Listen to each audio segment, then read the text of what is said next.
여러분들이 이런 말을 많이 들어보셨죠? 모든 길은 로마로 통한다는 말을 많이 들어보셨을까요?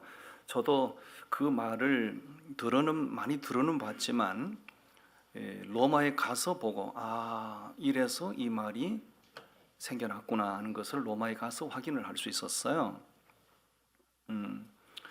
로마에 가서 봤더니 그 2000년 전에 만든 건설된 도로가 그대로 대중교통이 통행하는 도로로 그대로 사용되는 데가 대단히 많았어요. 그 중에 한 그림 하나 좀 준비한다면 보시죠. 여기는 지금 이제 대중교통이 다니는 곳은 아니고요. 로마 시내 외곽에 있는 한 지역인데 2000년 전에 건설된 도로거든요. 그 로마 중심 시내에도 2000년 전에 건설된 도로가 그대로 한 번도 보수 작업을 한다든지 이런 게 아니고 말이 2000년이지 여러분.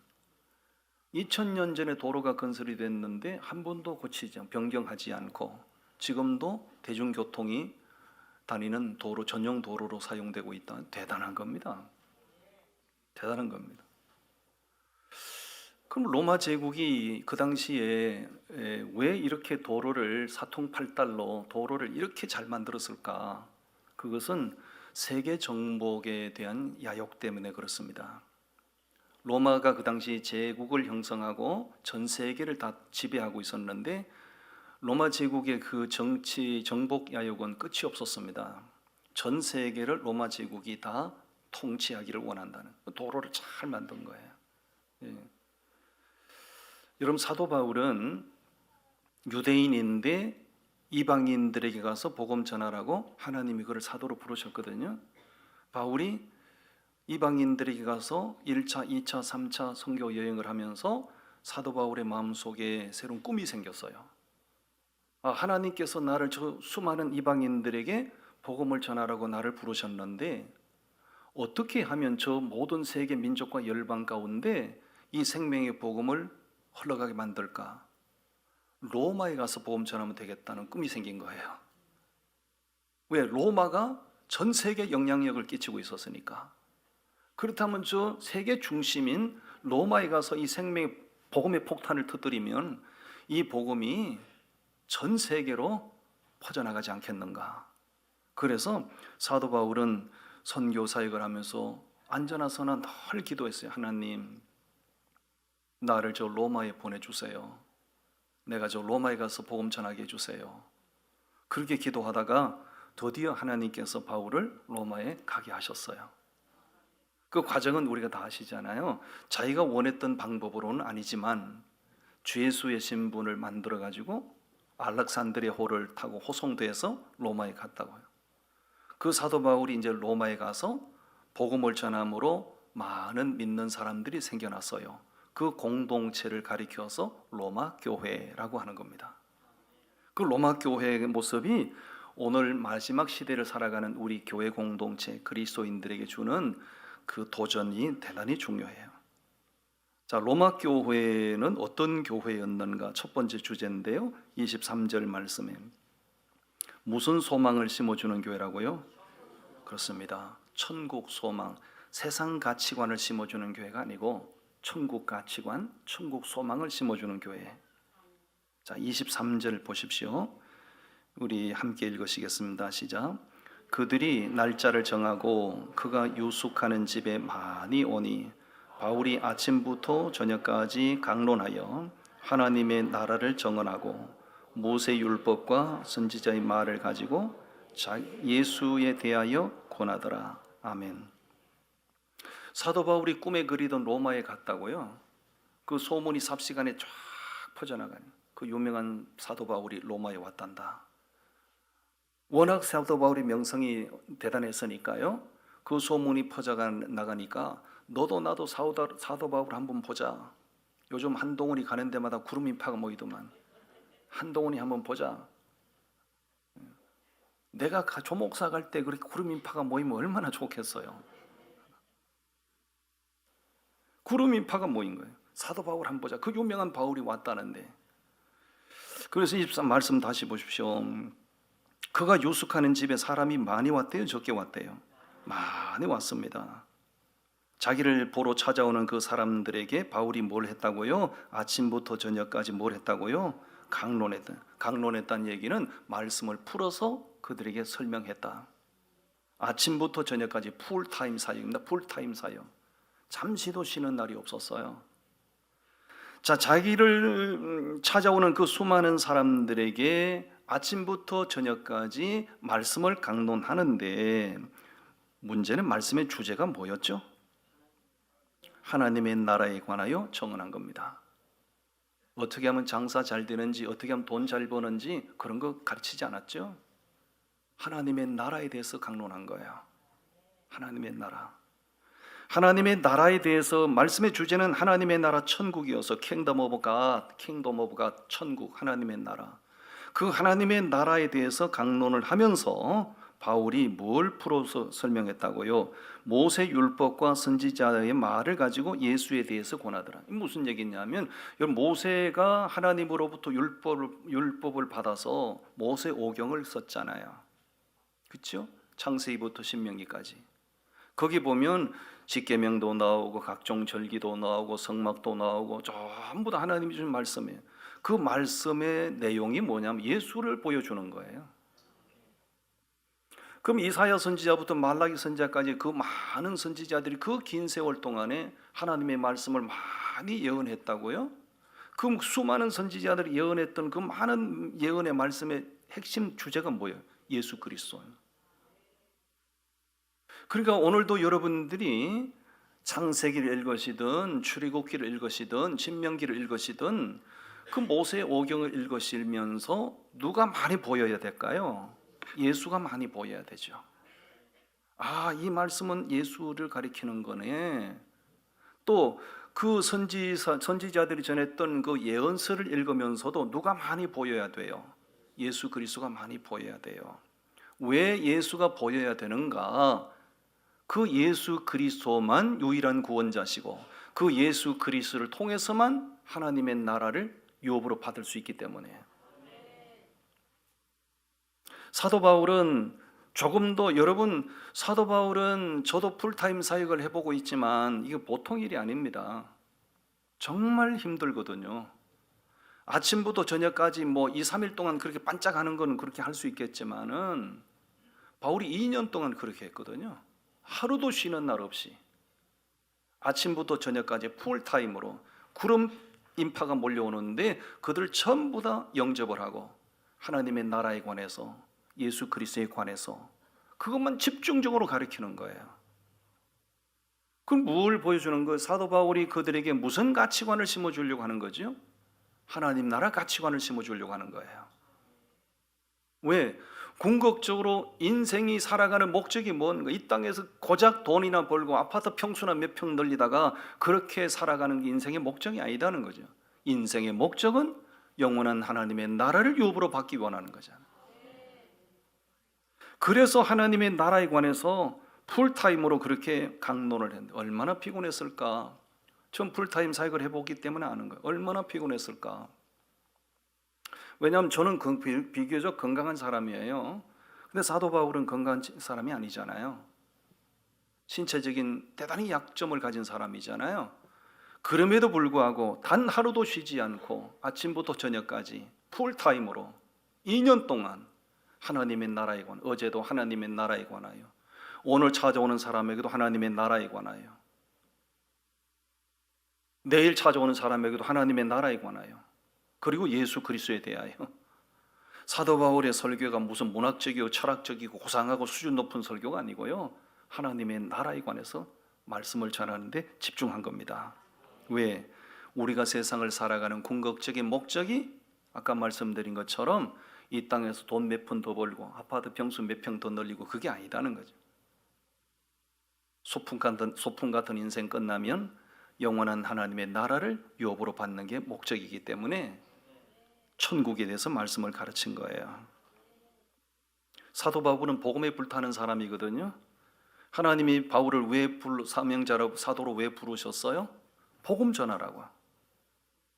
복음 전하라고 부른 사람이, 사도 바울의 가슴 속에는 복음밖에 없어요. 그러므로 그가 원했던 그 로마에 가서 그냥 막 매일같이 날이면 날마다 찾아오는 사람들에게 하나님의 나라에 관하여, 예수 그리스도에 관하여, 저는 이 말씀을 묵상하면서 제 자신을 돌아보는 거예요. 그리고 우리 교회를 생각해 보는 거예요. 교회 와서 교인들이 무슨 메시지를 듣고 가야 하나? 주일마다 예배 시간에 찾아오는 교인들에게 무슨 메시지를 선포해야 되나? 어떻게 하면 장사가 잘 된답니다. 어떻게 하면 돈을 잘 번답니다. 어떻게 하면 건강하답니다. 뭐 이런 메시지를 전하라고 저를 부르신 건 아닌 것 같아요. 고작 그런 메시지 들으려고 교회 오는 사람은 없잖아요. 저를 이 교회에 보내신 것도 하나님 나라 메시지를 전하라고. 목회가 왜 힘든가 가만히 생각해 보니까요, 때거리가 없어서 굶는 게 힘든 게 아니고요, 사람들은 너나 나나 별반 가치관이 다르지 않아서 너 땅의 것을 구하고 세상 가치관을 추구하고 살아가는 사람들에게 그게 아니고 하나님의 나라 가치관을 가지세요, 이 가치관을 바꿔주는 게 그게 목회 사역이라. 그래서 힘든 거예요. 교회는 세상에 대해서 가르치는 곳이 아닙니다. 교회는 세상에서 잘 되는 비결을 가르치는 데가 아니에요. 그런 걸 원하신다면 교회 오시지 말고 그런 전문가를 찾아가시는 게 나을 거예요. 교회 오시는 이유는 천국 복음을 듣기 위해서 오는 거예요. 예수님이 그렇게 하셨고 사도 바울도 오로지 그렇게 사역을 했어요. 예수님이 오로지 하나님의 나라에 관해서 가르치고 오로지 자기를 따르는 그 제자들과 그 수많은 군중들에게 그들이 알아듣든지 못 알아듣든지 예수님의 메시지는 한결같았어요. 하나님의 나라에 대해서. 세상 가치관을 가르치고 세상 가치관을 심어주고 세상 지식을 전달하는 데가 교회가 아니라고요. 그런 거는 세상의 전문기관을 찾아가시면 되죠. 교회 와서는 하나님의 말씀을 듣고 가셔야 돼요. 천국과 예수 그리스도, 하나님의 나라와 예수 그리스도에 대해서 왜 그렇게 주구장창 가르쳤을까요? 하나님의 나라는 예수 그리스도를 믿는 자만 가는 거예요. 그러니까 하나님의 나라에 관해서, 예수 그리스도에 관해서 집중적으로 가르친 거예요. 예수 믿어야 천국 갑니다. 아멘. 서로 좌우에 서로 격려하세요. 예수 믿어야 천국 갑니다. 예수 믿는 것 아니고 어떤 세상 재산 규모나 외모나 어떤 그런 조건으로 천국 간다면 여기 천국 못 갈 사람이 천지백갈이다. 천국은 어떤 재산 규모나 지적 수준이나 뭐 이런 것, 외모 이런 것 가지고 가는 게 아니고, 천국은 예수 그리스도를 구주로 영접하고 거듭난 사람만 가는 거예요. 그러므로 교회 나오셔서 예배하시고 말씀을 들을 때마다 천국 복음을 들으시고, 그 천국 복음을 들으시고 날마다 말씀을 통하여 내 세상살이에 흐려졌던 내 믿음을 또 새롭게, 오늘 말씀 듣고 예배 드리고 세상에 돌아가면 세상살이 하다 보면 또 중심이 흐려지거든요. 그럼 다시 교회 오셔서 예배하고 말씀 듣고 또 믿음을 새롭게. 아멘. 여러분, C.S. 루이스라는 철학자가 한 유명한 말이 있어요. 내가 하고 싶은 이분이 먼저 했더라고. 천국을 바라보고 살아가면 이 땅의 모든 것을 얻을 수 있지만 이 땅을 소망하며 살아가면 어느 쪽도 얻을 수 없다. 어쩌면 합당한 말인지 몰라요. 천국을 소망하면서 살아가면 모든 것을 얻을 수 있지만 이 땅의 것을 소망하며 살아가는 사람은 어떤 것도 얻을 수 없다. 여러분, 천국 소망으로 살아가시기를 바랍니다. 저는 오늘도 내일도 금년에도 내년에도 오로지 십자가 복음을 전하고 천국 복음 전하고 예수 얘기 많이 하려고요.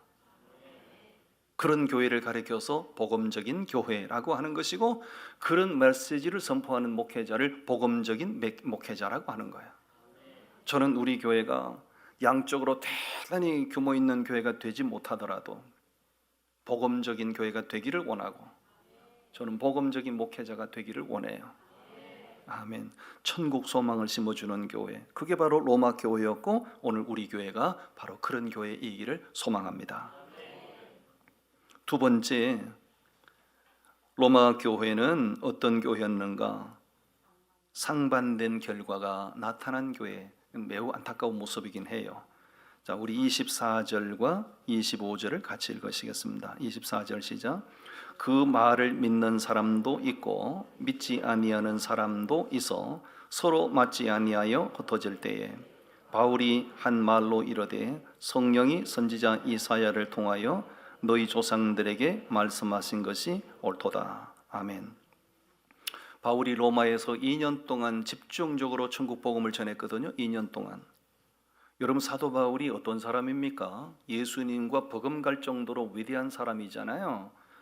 그 위대한 사도 바울이 2년 동안 풀타임으로 하루도 쉬지 않고 그렇게 열정적으로 천국 복음 예수 그리스도를 가르쳤는데, 뭐 100%는 아니더라도 7, 80% 예수 믿어야 되는 거 아닌가요? 그런데 결과는 어떻게 나타났죠? 믿는 사람과 믿지 않는 사람 양분이 딱 된 거죠. 그 집중적인 사역, 헌신적인 사역에 비하면 결과가 대단히 실망적이라고도 할 수 있어요.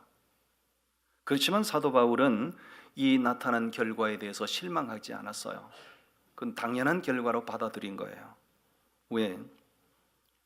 어차피 예수님께서 사역하실 때도 그렇게 예수님, 하나님이신 창조주신 예수님, 하나님이 직접 육신을 입고 오셔서 하나님의 나라 천국에 대해서 말씀하실 때 예수님을 따르던 사람들이 다 알아듣고 다 믿었나요? 아닙니다. 예수님이 누굽니까? 천지와 만물을 창조하신 창조주 하나님 당신이라고요. 그분이 직접 육신을 입고 오셔서 직접 당신의 입으로 천국 복음을 선포하셨지만은 그 말을 알아듣고 믿는 사람도 있었지만 끝까지 믿지 않고 예수님을 공격하는 사람도 있었거든요. 사도 바울의 사역도 그랬다는 거잖아요. 저는 이 말씀을 보면서 무슨 생각을 하게 됐는가? 내게 들을 귀가 있어서 복음을 알아듣게 하시고 하나님께서 내 마음을 열어 그 복음이 믿어지게 하시고 이것이 은혜구나, 이것이 축복이구나, 그걸 깨달은 거예요. 왜냐하면 사도 바울이 2년 동안 풀타임으로 단 하루도 쉬지 않고 그렇게 헌신적으로 천국 복음을 전거했지만 다 믿은 게 아니었다고요. 믿는 자가 있고 믿지 않는 자가 있는 거예요. 믿는 자는 누구고 믿지 않는 사람은 누굽니까? 믿는 사람은 하나님께서 구원 주시기로 작정된 사람. 아무리 말씀을 귀에 집어넣어줘도 믿지 않는 사람은 하나님의 선택받지 못한 사람. 말씀을 듣는 사람이 복이 있는 게 아니라 말씀을 듣고 믿는 사람이 복이 있어요. 아멘. 여러분, 하나님의 말씀을 듣고 믿어지는 게 이게 보통 은혜가 아니고 이게 보통 복이 아닙니다. 아멘. 옆 사람 축원하시겠어요? 말씀이 믿어지는 은혜가 있으시기를 바랍니다. 말씀이 믿어지는 게 은혜고요, 믿어지는 게 축복이에요. 아멘. 여러분 25절 말씀 다시 보시겠어요? 우리 말씀 다시 읽어봐요. 25절 시작. 서로 맞지 아니하여 흩어질 때에 됐어요. 서로 맞지 아니하여 어떻게 됐다고요? 흩어질 때에. 이게 참 안타까운 거예요. 사도 바울이 그곳에 와서 천국 복음을 전하고 그 바울이 전하는 복음을 듣기 전까지는 서로 형제요, 서로 이웃이요, 서로 친하게 지내던 사람들이에요. 근데 바울이 와서 복음을 딱 전거하면서부터 어둠의 세력과 빛의 세력이 딱 나뉘는 거예요. 믿는 자는 믿는 자끼리, 믿지 못하는 사람, 믿지 못하는 사람끼리 딱 분리가 되는 거예요. 이거는 지금도 마찬가지예요. 예를 들어 여러분 가족 구성원들 보시죠. 가족들 가운데 육신의 혈육이기 때문에 부정할 수는 없지만 듣는 귀가 있어서 복음을 듣고 마음이 열려서 그 복음이 믿어진 가족 사람과 도대체 그 복음을 듣지 못하고 믿지 못하는 가족과 영적으로 하나가 됩니까? 나를 째려보면 어쩌자는 겁니까? 영적으로 하나가 되냐고요. 심지어 부부관계라도 하나가 되냐고요. 전혀 하나가 안 되는 거예요. 전혀 말귀를, 하나님의 말씀을 알아듣지 못하고 마음이 꽉 다쳐서 견고한 마음을 가지고 믿지 못하는 그 남편, 믿지 못하는 부모, 형제를 상대로 천국 복음을 얘기하고 예수를 얘기하다 보면 꼭 벽에다 대고 얘기하는 것 같아요. 너무너무 답답하잖아요. 서로 맞지 않으면, 영적으로 서로 맞지 않으면 하나가 될 수 없는 거예요. 서로 흩어지고 서로 갈라지게 되는 거예요. 저는 이 말씀을 묵상할 때 무슨 생각이 팍 드는가? 야, 이거는 이 땅에 사는 동안만 그런 현상이 나타나는 게 아니고 우리 예수님 영광 중에 재림하시는 날 명백하게 이런 결과가 나타난다. 저는 예수님 재림을 믿는 사람입니다. 여러분 예수님 재림을 믿으시나요? 여러분 예수님의 재림을 믿으신다면 성경에 예수님 재림하시는 날 나타나는 현상이 뭐라고 말씀하죠? 예수님 천사장의 호령과 나팔 소리를 쫓아 예수님 영광 중에 재림하시는 날 믿는 자와 믿지 않는 자가 분리될 것이고 데려감을 당할 자와 버려둠을 당할 자로 분리될 것이고 양과 염소로 분리될 것이고 알고가 죽정이로 분리될 것이고 천국 들어갈 자와 지옥 들어갈 자로 분리될 것이라. 저는 이 말씀을 보면서 서로 맞지 아니하여 흩어졌다는 이 말씀이 묵상할 때 그 생각이 드는 거예요. 여러분 마지막 시대에 어떤 사람이 복이 있나요? 돈 많이 벌고 세상 지위 명예를 자랑하는 사람이 복이 있나요? 그건 세상 가치관이죠. 하나님이 보시기에 진짜 복 있는 사람은 천국 복음을 알아듣고 예수 그리스도를 믿어 구원받은 사람이 복이 있는 거예요. 아멘. 성경을 읽다 보면, 복음서를 읽다 보면 심심할 만하면 같은 말이 중간중간에 이렇게 나와요. 그게 뭐냐면 성령이 교회들에게 하시는 말씀을 귀 있는 자는 들을지어다. 복음을 쭉 설명하다가 성령이 교회들에게 하시는 말씀을 귀 있는 자는 들을지어다. 한참 있다 보면 또 나와. 한참 있다 보면 또 나와. 그게 얼마나 중요한 말씀이니까 그 같은 말을 계속 강조하시는 거예요. 성령이 교회들에게 하시는 말씀을 듣는 영적인 귀가 있어서 믿음의 귀를 가진 사람이 하나님의 말씀을 듣는 사람이 복이 있다, 그 얘기입니다. 아멘. 로마 교회를 보면서 그 위대한 사도 바울을 통하여 그 헌신적으로 전하는 말씀을 들었지만 믿는 자가 있고 믿지 않는 자가 있고 서로 맞지 아니하여 서로 흩어졌다. 저는 주님 오시는 날 우리 교회 가운데도 반드시 그런 결과가 나타날 것인데 저는 담임 목사로서 간절히 바랍니다. 한 사람도 버려둠을 당하는 자 없기를 바라고 한 사람도 지옥에 들어간 사람 없기를 바라고 모두 다 알곡으로 모두 다 데려감을 당하는 자가 되기를 축복합니다. 아멘. 마지막 세 번째 주제예요. 30절 31절 말씀인데 사도 바울이 최선을 낙심하지 않고 포기하지 않고 끝까지 최선을 다한 교회, 로마 교회는 바로 그런 교회였어요. 자, 30절 31절 같이 읽겠습니다. 시작. 바울이 온 이태를 자기 새 집에 머물면서 자기에게 오는 사람을 다 영접하고 하나님의 나라를 전파하며 주 예수 그리스도에 관한 모든 것을 담대하게 거침없이 가르치더라. 어떻게 가르쳤다고요? 담대하게 거침없이. 따라합니다. 담대하게 거침없이. 목사는 복음 앞에 담대해야 돼요. 성도들은 복음 앞에 담대하셔야 돼요. 사도 바울은 한 천국 복음을 전파하고 예수 그리스도를 가르치는 데 대하여 조금도 위축됨이 없었어요. 담대하게 거침없이. 이 담대하게 거침없이란 말씀 속에는 많은 의미가 들어있어요. 지치지 않게 최선을 다하고 지치지 않고 최선을 다하여 천국 복음을 전했다, 사명을 감당했다, 그 얘기가 되는 것이에요. 여러분 사역을 하다 보면 가끔 지칠 때 힘이 빠질 때가 있거든요. 예를 들면 여러분 장사를 하시는 분들이 아침에 나가서 가게 문을 열 때 오늘 많은 손님이 오겠지,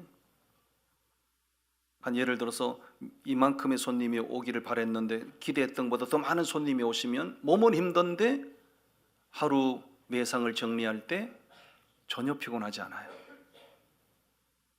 예를 들어 100만 원 매상을 오늘 기대했는데 그날 하루 마감할 때 계산해 보니 200만 원 매상이 올랐어요. 몸은 피곤한데 하나도 안 피곤해요. 뭘 장사를 해봤어야 알지. 저는 해봐서 알거든요. 근데 기대한 것보다 더 많은 결과가 나타나면 힘이 안 빠져요. 지치질 않아요. 근데 이만큼 기대했는데 그에 훨씬 못 미칠 때 힘이 빠지게 되고 낙심하기도 실망하기도 하는 거예요. 사도 바울이 2년 동안 가서 죽기 살기로 복음 전했잖아요. 그런데 다 믿은 게 아니잖아요. 그 결과가 실망스럽잖아요.